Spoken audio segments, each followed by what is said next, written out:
Hello guys, आप लोग कैसे हो। तो मेरा तो बहुत ही ज़्यादा तबीयत ख़राब है। अभी दिल्ली में ना बहुत वायरल हो रहा है, फीवर और कफ का चल रहा है। तो देखिए अभी मुझे कुछ खाने का मन नहीं कर रहा है, तो ये मैं सैलेड खा रही हूँ।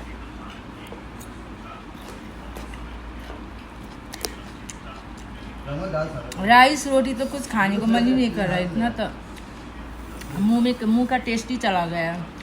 तो मेरे को यही अच्छा लग रहा है। अभी सर्दी है, मुझे फीवर भी हो रखा है और बहुत गले में दर्द भी है।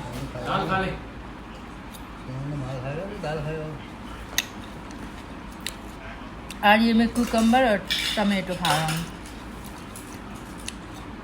यही अच्छा लग रहा है मेरे को।